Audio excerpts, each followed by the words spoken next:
Hello everyone, आज का first sentence है। पिछली वीडियो में शॉपिंग से रिलेटेड सेंटेंसेस ही थे, तो आज भी कुछ उन्हीं से रिलेटेड सेंटेंस है। तो आगे की सेंटेंस है कि अच्छी क्वालिटी में दिखाओ। जब भी हम दुकान पे जाते हैं तो हम कुछ अच्छी क्वालिटी में ही बोलते हैं दिखाने के लिए, कभी कुछ बुरा तो नहीं लेंगे। तो show me a good quality, कुछ अच्छी क्वालिटी में दिखाओ। Show me a good quality, सही रेट लगाओ। गिव मी इन रिजनेबल प्राइस, गिव मी इन रिजनेबल प्राइस, सही रेट लगाओ। गिव मी इन रिजनेबल प्राइस। अब होता है ना कि कभी हम कैश से पेमेंट करते हैं या फिर कभी कार्ड से पेमेंट करते हैं। तो अगर जब कैश से पेमेंट करते हैं तो इसे इंग्लिश में बोलेंगे कि अगर हमें ये कहना हो कि मैं कैश यानी कि नकद भुगतान करूँगा तो I will pay by cash, I will pay by cash या फिर आई शैल पे बाय कैश।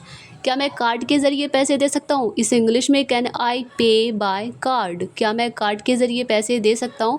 कैन आई पे बाय कार्ड। नेक्स्ट सेंटेंस है, यह ड्रेस मेरे लिए थोड़ी तंग है, मतलब थोड़ी टाइट है। तो इस इंग्लिश में बोलेंगे this dress is a little tight for me. यह ड्रेस मेरे लिए थोड़ी तंग है। This dress is a little tight for me, this dress is a little tight for me. उस दुकान में सेल लगी है।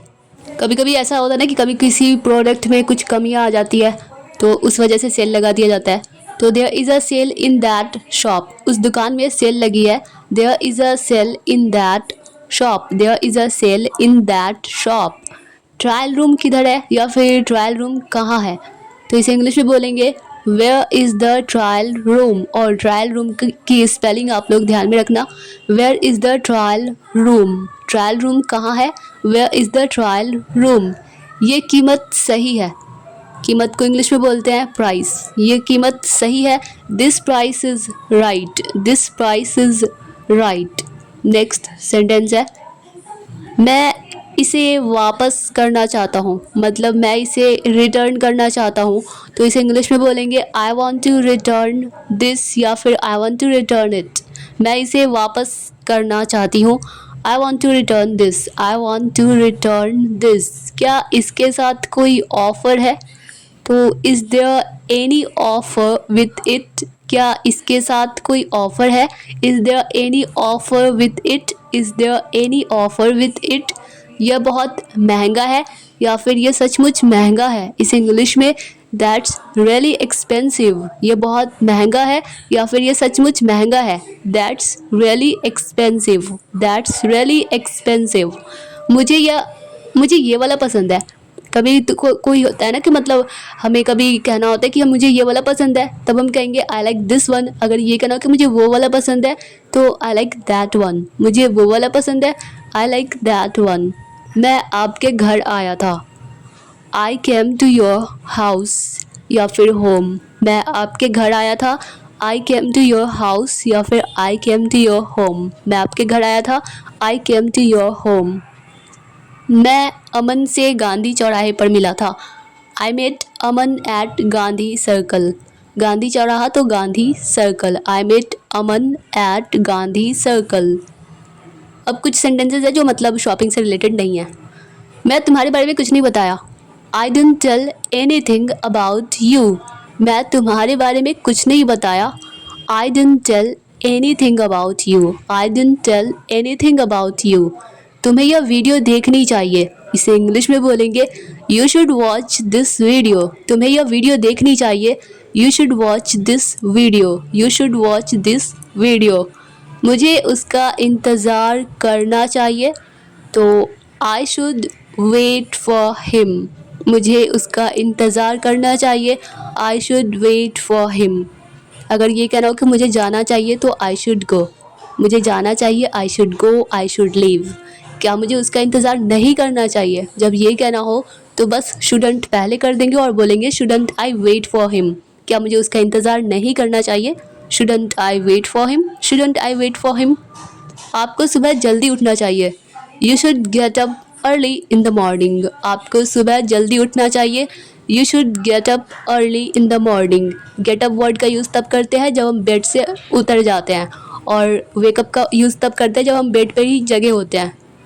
आपको सावधान रहना चाहिए, यू शुड बी केयरफुल। आपको सावधान रहना चाहिए, केयरफुल रहना चाहिए, you should be careful, you should be careful.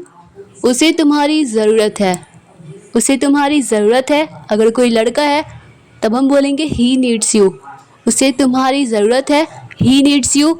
अगर कोई लड़की है तो शी नीड्स यू, उसे तुम्हारी ज़रूरत है, शी नीड्स यू। मुझे जाने की ज़रूरत नहीं है, जब ये कहना हो तो I don't need to go. मुझे जाने की ज़रूरत नहीं है, I don't need to go. अगर ये कहना हो कि मुझे जाने की ज़रूरत है तब हम कहेंगे I need to go, I need to go. मुझे जाने की ज़रूरत है, आई नीड टू गो। अब अगर ये कहना हो कि क्या मुझे जाने की ज़रूरत है तो इसे इंग्लिश में बोलेंगे do I need to go.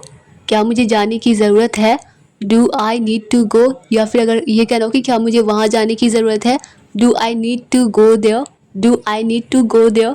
क्या हमें अंग्रेज़ी सीखने की ज़रूरत है, do we need to learn English, do we need to learn English. क्या हमें अंग्रेज़ी सीखने की ज़रूरत है, do we need to learn English. मैं उसे हरा नहीं सकता, तो डिफीट का मतलब होता है हराना, और मैं उसे हरा नहीं सकता जब ये कहना हो तो आई कैन डिफीट हिम। मैं उसे हरा नहीं सकता, I can defeat him, I can defeat him. हम कड़ी मेहनत कर सकते हैं, कड़ी मेहनत को इंग्लिश में बोलते हैं वर्क हार्ड। हम कड़ी मेहनत कर सकते हैं, we can work hard, we can work hard. Next sentence है, क्या आप वहाँ जा सकते हो, तो इसे इंग्लिश में बोलेंगे कैन यू गो देयर। क्या आप वहाँ जा सकते हो या फिर क्या तुम वहाँ जा सकते हो, can you go there, can you go there. Next sentence है, क्या मैं अंग्रेज़ी पढ़ सकता हूँ, तो इसे इंग्लिश में बोलेंगे कैन आई रीड इंग्लिश। क्या मैं अंग्रेज़ी पढ़ सकता हूँ, कैन आई रीड इंग्लिश। अगर ये कहना हो क्या मैं अंग्रेज़ी सीख सकता हूँ, कैन आई लर्न इंग्लिश। क्या मैं अंग्रेज़ी सीख सकता हूँ, कैन आई लर्न इंग्लिश। क्या वो मुझसे बात करेगी। जब सेंटेंस के लास्ट में गा गे गी रहता है तब उस तरह का सेंटेंस बनता है शैल या विल पे। तो क्या वो मुझसे बात करेगी, will she talk to me. क्या वो मुझसे बात करेगी, will she talk to me. मैं उससे नहीं मिलूंगा, इस सेंटेंस के भी लास्ट में गा है, तो जब भी गा गे गी रहता है तब हम शैल या विल पे बनाते हैं। तब हम बोलेंगे I shall not meet him या फिर I will not meet him. Shall या विल दोनों ही बोल सकते हैं। तो या तो हम कहेंगे शॉर्ट फॉर्म में कि आई वॉन्ट, विल नॉट का शॉर्ट फॉर्म होता है won't, I won't meet him, I won't meet him. क्या मैं उससे मिलूंगा, तो क्या के लिए यहाँ पे बस शैल विल पहले आ जाएगा और बोलेंगे विल आई मीट हिम। क्या मैं उससे मिलूंगा, विल आई मीट हिम या फिर शैल आई मीट हिम।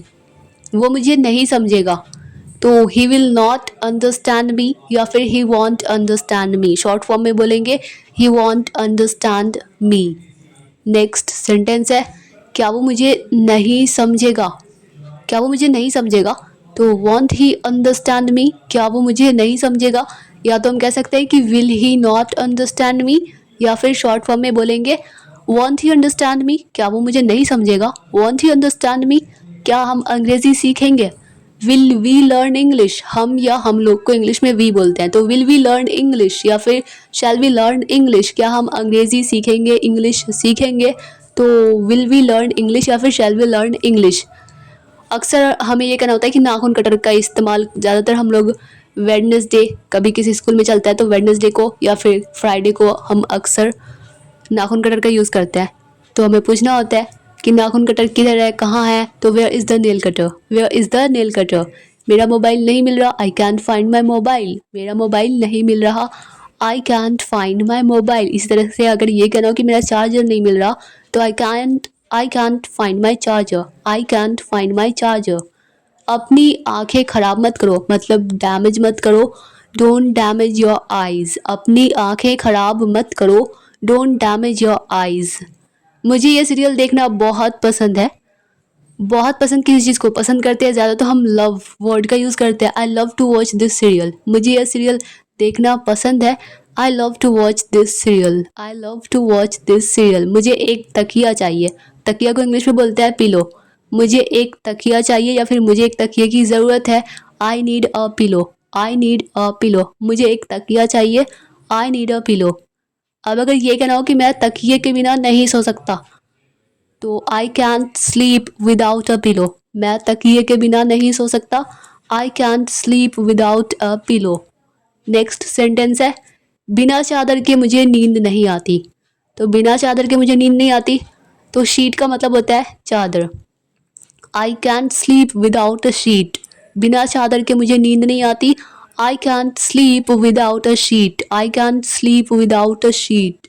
आप जानते हैं मैं कौन हूँ? तो do you know who I am? आप जानते हैं मैं कौन हूँ? Do you know who I am? Next sentence है, ऐसा सोचना भी मत, ऐसा सोचना भी मत। भी का मतलब, भी के लिए यहाँ पे हम इवन वर्ड का यूज़ करेंगे। इवन का मतलब होता है यहाँ तक कि, या फिर भी और भी होता है। तो डोंट इवन थिंक सो, ऐसा सोचना भी मत, डोंट इवन थिंक सो। मैं अंग्रेज़ी सीखना, बाय मिस्टेक यहाँ पे सिखाना हो गया। मैं अंग्रेज़ी सीखना चाहता हूँ, I want to learn English. मैं अंग्रेज़ी या इंग्लिश सीखना चाहता हूँ, I want to learn English, I want to learn English. Dear all students, I hope कि यह वीडियो आप लोगों के लिए हेल्पफुल रही होगी, आप लोगों को पसंद आई होगी। अगर यह वीडियो आप लोगों के लिए थोड़ी सी भी हेल्पफुल रही हो, आप लोगों को थोड़ी सी भी पसंद आई हो, तो वीडियो को लाइक कर दीजिए। मिलते हैं नेक्स्ट वीडियो में, तब तक के लिए bye bye and take care.